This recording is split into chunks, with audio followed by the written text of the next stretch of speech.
Hello, my name is Terry Stallo, and I serve the Osseo area schools as the Director of Curriculum, Instruction, and Educational Standards.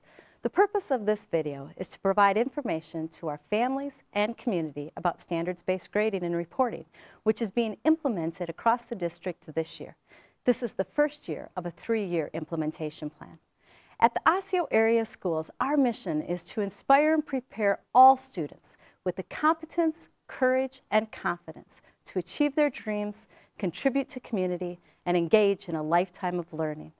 Our employees across the district work in collaboration with families and community to ensure that this mission is true for all 21,000 of our students, and we constantly seek ways to do this better.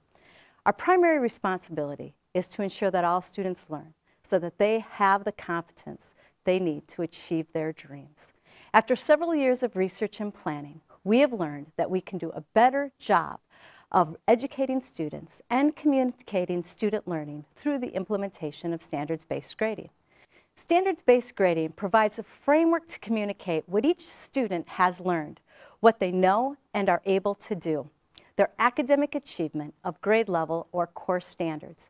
Standards are the expectations outlined at each grade level and in each content course. Our rationale for moving from a traditional system to standards-based grading is to focus our grading and reporting system on student learning. We use an acronym, MAX, to help communicate our purposes. Standards-based grading will make our grades more meaningful because they are based on attainment of state, national, and local academic standards, and the work of teaching and learning will be focused and aligned to these standards. Standards-based grading will make our grading and reporting system more accurate because student performance will be measured by attainment of standards, not based on a curve or compared to the performance of other students. Grades and points will no longer be given for non-academic factors such as effort, participation, or extra credit. It is still important to communicate these, but they will not be counted into the academic grade. In the past, parents and students weren't always clear on how grades were determined. Standards-based grading will help alleviate any mystery or surprises around grading.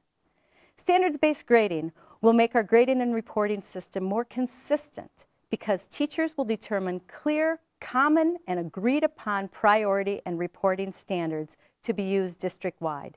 Teachers will be collectively developing common assessments and common proficiency criteria for assessments. And ultimately, standards-based grading is more supportive of student learning. Our goal is to make sure that students are engaged in their own learning, that they are the primary stakeholders in their education. We need to give them feedback about their learning and provide many opportunities for academic practice, which will inform next steps for teacher instruction and student learning, so that at the end of a unit or grading period, students have had enough support in the learning process that they can showcase evidence of their learning.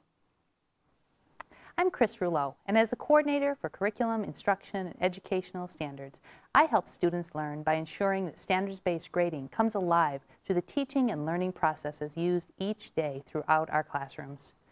The core principles of standards-based grading are the same for our elementary and secondary students. However, there are a few differences in how this will look at each level.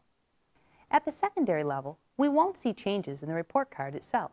We will continue to use letter grades, and students will earn a single letter grade for each course. Those grades will appear on the report card and the transcripts as they always have. Grades will be determined based on student work that is aligned to the standards.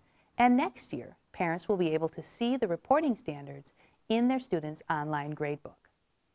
This year, the change parents will notice when looking at the online gradebook is that there are two main categories of assignments. Part of the grade, up to 20%, will come from formative or practice activities such as homework and classwork that are completed while students are learning the material. The majority of the grade, about 80%, comes from summary or summative assignments which are completed after instruction, after students have had plenty of opportunity to practice and learn. Research and our experience tell us that when standards-based grading is used, there is an increased focus on student learning and attainment of standards.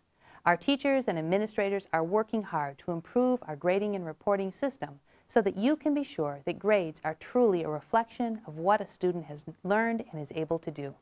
When we provide better information about what students have learned, we're doing a better job of supporting our students in pursuing and achieving their dreams. Thank you for being partners with us as we work on our shared goal of bringing our district mission alive for your child.